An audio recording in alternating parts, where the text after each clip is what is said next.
प्यारे विद्यार्थियों, सुप्रभात। आज हम आपके सामने विष्णु खरे की दूसरी कविता सत्य का व्याख्या करेंगे। यह एक पौराणिक कथा है। कौरव और पांडवों के संघर्ष की कहानी है। जब कौरव पांडवों को राज्य देने से मना कर देते हैं, हस्तिनापुर देने से मना कर देते हैं, तो उनको खांडवप्रस्थ दिया जाता है। खांडवप्रस्थ एक बंजर भूमि होती है और जिसको इंद्र की सहायता से इसको हरा भरा और सुंदर बनाया जाता है, इसलिए इसको इंद्रप्रस्थ भी कहते हैं। जब युद्ध होता है, युद्ध के दौरान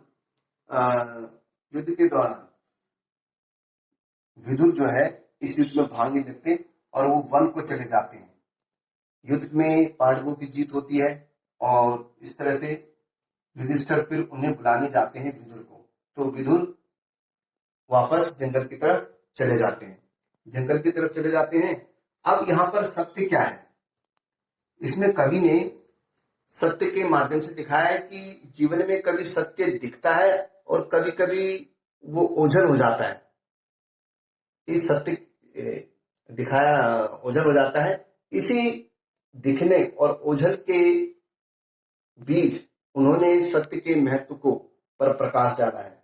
जैसे यहाँ पर हम बात करेंगे अब, जब हम यहाँ पर इसकी व्याख्या करने जा रहे हैं। जब हम सत्य को पुकारते हैं तो वह हमसे परे हटता जाता है। जैसे गुहारते हुए युधिष्ठिर के सामने से भागे थे विदुर, और वे भी घने जंगलों में। सत्य शायद जानना चाहता है कि उसके पीछे हम कितनी दूर तक भटक सकते हैं। कभी दिखता है सत्य और कभी ओझल हो जाता है और हम कहते रह जाते हैं कि रुको, यह हम हैं। जैसे धर्मराज के बार बार दुहाई देने पर कि ठहरिए स्वामी विदुर, यह मैं हूं आपका सेवक कुंती नंदन युधिष्ठिर। वे नहीं ठिठकते। ये एक सीधी सीधी सी कविता है जिसमें आप गद्यात्मक में लिखा हुआ है। इसमें सीधी सीधी मैं इसकी व्याख्या करूं तो इसमें कवि कहता है कि मानव जीवन में सत्य का महत्व सबसे अधिक है और अनेक लोगों ने, यानी कि महापुरुषों ने सत्य का पालन करके अपने जीवन में सफलता पाई है। यहीं पर सत्य का महत्व को बताने के लिए सफलता पाई है। आज के युग में, ये जो आज हम जीवन जी रहे हैं, असत्य के ऊपर सत्य की विजय होने की जगह सत्य का पलायन शुरू हो गया है। यानी कि लोग भाग रहे हैं सत्य से। वह लोगों से बचना चाहता है। कौन? सत्य लोगों से बचना चाहता है। यहां पर सत्य प्रतीक है युधिष्ठिर और विदुर के, क्योंकि युधिष्ठिर सत्यवादी थे और विदुर भी, महात्मा विदुर कहते हैं, वो भी सत्यवादी थे। तो यहां पर सत्य जो है वो बचना चाहता है।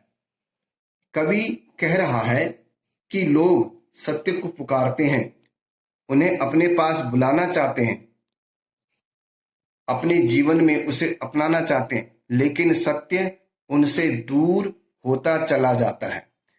सत्य का पालन करने वाले युधिष्ठिर को भी एक बार कठिनाई का सामना करना पड़ा था।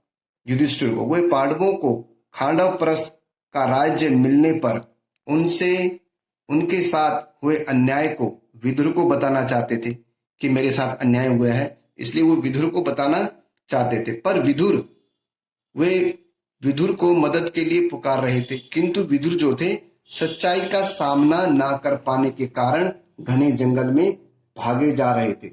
यहां पर विदुर का सत्य क्या था? जब महाभारत का युद्ध चल रहा था, ऐसे में विदुर का सत्य यह था कि उसे किसी एक पक्ष में, कौरव या पांडवों के पक्ष में भाग लेना चाहिए था। यही सत्य है। लेकिन क्या हुआ? वे सत्य से डरकर भागे घने जंगलों में। वो नहीं चाहते थे कि मेरा इस सत्य से सामना हो। वो नहीं चाहते थे कि मैं असत्य के पक्ष में लड़ूं। इसलिए किन्हीं कारणों से भी वो इन दोनों गुटों में भाग न लेकर जंगल की तरफ चले जाते हैं। यहां पर यह सत्य है। उनका मन सत्य का साथ देने के लिए कचोट रहा था। वो चाहते तो थे कि मैं पांडवों का साथ दूं, लेकिन मजबूरी यह थी कि वो कौरवों के सेनापति थे, महामंत्री थे, तो वो पांडवों का साथ कैसे दे सकते थे? इसलिए उनका मन उन्हें धिक्कार रहा था, कचोट रहा था, किंतु वे लाचार थे, मजबूर थे। महाभारत की कथा के अनुसार, जैसे मैंने पहले बताया था, कि कौरवों के महामंत्री थे और युद्ध के बाद वो पांडवों के मंत्री बने, किंतु वे घने जंगल की ओर चले गए। कहने का अर्थ यह है कि वो अपने सत्य से विमुख हो गए। कृष्ण ने कहा है एक जगह पर महाभारत में, जब घर में कोई युद्ध हो रहा हो या आग लगी हो तो प्रथम हमारा कर्तव्य है हमारा कि उस घर में लगी हुई आग को बुझाए, ना कि उस सत्य से मुंह मोड़कर जंगल में चला जाए। ये सत्य, विदुर का सत्य, जिससे वो बसते रहे और कचोटते रहे, घने जंगल में चले गए। युधिष्ठिर उन्हें रोकना चाहते थे, युधिष्ठिर उन्हें रोकना चाहते थे, लेकिन वे नहीं लौटे। सत्य यही है, विदुर सत्य के प्रतीक हैं और सत्य को सभी पाना चाहते हैं, सभी पाना चाहते हैं। यानी धर्म राज भी सत्य को पाना चाहते थे, और विदुर भी, और कौरव भी, और पांडव भी। लेकिन सत्य सबसे दूर चला जाता है। सत्य यह जानना चाहता है कि लोग उसके पीछे कितनी दूर तक भटक सकते हैं। सत्य को पाना कठिन है, सत्य को पाना कठिन है। अब कभी दिखता है सत्य और कभी ओझल हो जाता है। कभी दिखता है, कभी यहां पर कहता है कि सत्य सबसे बड़ा तप है और यह जीवन का आधार है। यानी कि अगर आपके जीवन में सत्य नहीं है तो आप धार्मिक व्यक्ति भी नहीं होते, नहीं हो सकते। यानी कि धर्म और सत्य में से सत्य बड़ा है। जिस धर्म में सत्य नहीं है वो धर्म अधर्म होगा। महाभारत की कथा में ये बात सामने आती है। जो कौरव थे वो असत्य के, यानी कि उन्होंने अपने जीवन में सत्य का पालन न करते हुए वो असत्य को प्राप्त हुए, यानी कि अधर्म को प्राप्त हो गए। जबकि पांडवों ने कदम कदम पर सत्य का साथ देकर वो क्या हुए, धर्म साबित हुए। ठीक है ना। और यहां पर सत्य के बल पर यह पूरी पृथ्वी टिकी हुई है, और आदमी का जो आत्मिक बल है वो भी सत्य है। सत्य आत्मिक शक्ति है। आज सत्य हमसे दूर हो गया है, उसकी पहचान कठिन हो गई है, क्योंकि सत्य कभी तो हमें दिखाई देता है और कभी हमारी आंखों से ओझल हो जाता है। ठीक है, कभी हमारी आंखों से ओझल हो जाता है। यहां पर लिखा है ना, आंखों से ओझल हो जाता है। प्रति अपनी निष्ठा प्रकट करके, हम सत्य के प्रति अपनी निष्ठा प्रकट करके उसे रोकना चाहते हैं। ठीक उसी प्रकार जैसे युधिष्ठिर विदुर को रोकना चाहते थे, लेकिन सत्य विदुर की ही तरह भागा चला जाता है। यानी कि हम जीवन में सत्य प्राप्त करना चाहते हैं, लेकिन विदुर की तरह भागा चला जाता है। ठीक है, लेकिन वह विदुर की तरह भागा चला जाता है। सत्य किसी निष्ठावान की पुकार सुनकर भी नहीं रुकता, उसका रुकना तो दूर, वह किसी को देखकर नहीं टिकता। यह कहने का अर्थ है कि, इसको मैं थोड़ा सा एक उदाहरण देकर समझाऊंगा। जैसे आप पढ़ाई कर रहे हैं घर के अंदर, तो आपका सत्य यह है कि इस लॉकडाउन के अंदर आपका धर्म ये बनता है, धर्म माने कर्तव्य, धर्म की व्याख्या कर्तव्य है। कर्तव्य ये बनता है कि जिस तरह से पढ़ाई सुचारू रूप से चल रही है हमारे इस ऑनलाइन द्वारा, आपका धर्म ये है, आपका सत्य ये है कि स्कूल बंद है और हमें इस माध्यम से पढ़ाई करनी है। लेकिन आपको वो नजर नहीं आता, वो आपको वो नजर नहीं आता, और आता भी है तो कभी आंखों से वो ओझल हो जाता है। यानी आपका आलसपन, आपकी ढिलाई, ये सत्य से दूर ले जाती है, आपको समझने नहीं देती। इसीलिए आपको अगर अपने सत्य पर टिके रहना है तो आपको दृढ़ निश्चय होकर, किसकी तरह, जैसे धर्मराज की तरह, युधिष्ठिर की तरह दृढ़ निश्चय होकर उसको पाने के लिए उसके पीछे चलना पड़ेगा। बिना चले हुए आप अपने सत्य को प्राप्त नहीं कर सकते। अर्थात जब तक आप अपने मन में ये नहीं ठान लेंगे कि जो भी कुछ पढ़ाया जा रहा है ये हमारे लिए है और हमसे इसका लाभ होने वाला है, लॉकडाउन अभी नहीं खुलेगा और हमें इसको ध्यान से पढ़ना चाहिए, एक विद्यार्थी के कर्तव्य को समझकर पढ़ना चाहिए। जब तक आप इस तरह दृढ़ निश्चय होकर आप सत्य को नहीं अपनाएंगे तो वो आपसे दूर होता चला जाएगा।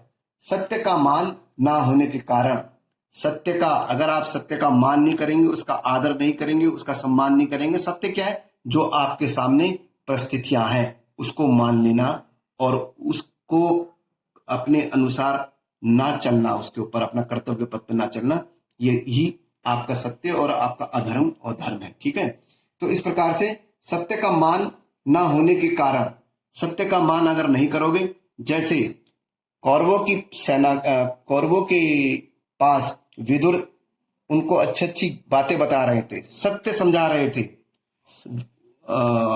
धृतराष्ट्र को, लेकिन धृतराष्ट्र को और उनके पुत्र को वो सत्य नजर नहीं आया। वो पुत्र मोह के अंदर उस सत्य से दूर होते चले गए। ठीक है ना, उसकी उपेक्षा करते उनसे दूर होते चले गए। और कभी कभी वह हमारे सामने आता है तो हम उसको समझ नहीं पाते। यहाँ पर विदुर को सत्य का प्रतीक माना गया है। विदुर सामने थे, उनको समझा रहे थे भविष्य की और वर्तमान के बारे में, लेकिन पूरी कौरव सभा में धृतराष्ट्र को और उसके पुत्र को ये बात समझ में नहीं आई।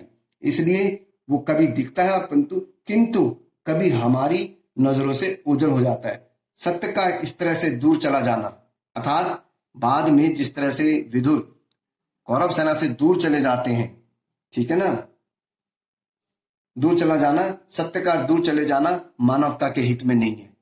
विदुर चले गए तो इसका मतलब वहां सत्य नहीं रहा, अर्थात कौरवों के लिए वहां पर अधर्म हो गया। अगर कौरव विदुर की बात मान लेते तो वो सत्य को प्राप्त हो जाते, यानी कि अधर्म करने से बच जाते, लेकिन कारणवश पुत्र मोह के कारण वह सत्य से दूर होते चले जाते हैं। और यही बात इसमें दिखाई गई है। मानव जब जब सत्य से दूर हो जाता है तब तक उसके पास वो नहीं रहता। बार बार हमारे निष्ठावान होने से, और इसको पाए कहा जा सकता है, बार बार अगर हम युधिष्ठिर की तरह दृढ़ संकल्प होकर ये ठान ले कि सत्य को हमने पाना है, तो उसे विश्वास में लाना होता है कि मैं सत्य के पास हूं। इसीलिए यहां पर कहा है कि वह मानवता से दूर भी नहीं जा पाता सत्य, और उसके पास रह भी नहीं पाता। बार बार हमारे निष्ठावान होने का विश्वास दिलाने पर भी उसे विश्वास नहीं होता। क्यों? क्योंकि सत्य ये दिखना चाहता है कि आप उसके पीछे कहां तक आते हैं। यहां पर सत्य दिखना चाहता है, यह मैं हूं, जबकि वो कहता भी है, हे काकाश्री मैं युधिष्ठिर हूं। यहां पर विदुर और दोनों सत्य हैं। तो हमने दिखाया कहानी के अंदर विदुर सत्य है, सत्य के प्रतीक है, और जिस तरह से सत्य कौरवों के पास नहीं रहा, वो चला गया, लेकिन उसके पीछे युधिष्ठिर आते हैं उनको पकड़ने के लिए सत्य को। यह प्रतीक है कि मानव जीवन में भी हम लोग अपने सत्यों से इतनी दूर हो गए हैं कि हम अधर्म कर बैठते हैं कभी कभी। इसलिए अगर हम अपने धर्म को, यानी कि जो धर्म का मूल है सत्य, जहां सत्य है वहीं धर्म है, ठीक है। और कृष्ण ने कहा भी है एक जगह पर कि सत्य धर्म से बड़ा सत्य है, और पांडव जो है वो सत्य के प्रतीक है, इसलिए वो धर्म के पक्ष में युद्ध हो रहा है, वो धर्म के पक्ष में है। इसलिए जब जब मानव धर्म से दूर होता चला जाएगा, यानी कि सत्य से दूर होता चला जाएगा, वैसे वैसे वो मानव अधर्म करता चला जाएगा कौरवों की तरह। इसलिए अगर हम उसे पाना चाहते हैं तो उसके पाने के तरीके भी हैं। यहाँ पर दृढ़ निश्चय होकर आपको धर्मराज युधिष्ठिर की तरह उसके पास जाना पड़ेगा, हाथ जोड़कर, विनम्र होकर, चाहे वो आपकी ना सुने, लेकिन आपको यही निष्ठावान होकर आपको उसके पास जाना पड़ेगा। यहां पर तक हमने खत्म किया, युधिष्ठिर वे नहीं ठिठकते, यानी सत्य नहीं मिलता। हमने इसके आगे की व्याख्या कर दी, लेकिन वहां तक है कि पुकारते रहते हैं और युधिष्ठिर को सत्य नहीं मिलता, वो वन में चले जाते हैं। विदुर जो है प्रतीक है सत्य के। बात समझ में आ गई? और मानव जीवन के अंदर ये बड़ी विडंबना है कि हम सत्य को नहीं समझ पाते हैं, इसलिए हम अधर्म कर बैठते हैं। आशा है कि आपने इतनी व्याख्या आपने समझ ली होगी। बाकी व्याख्या हम अगले अंक में करेंगे। तब तक के लिए नमस्कार।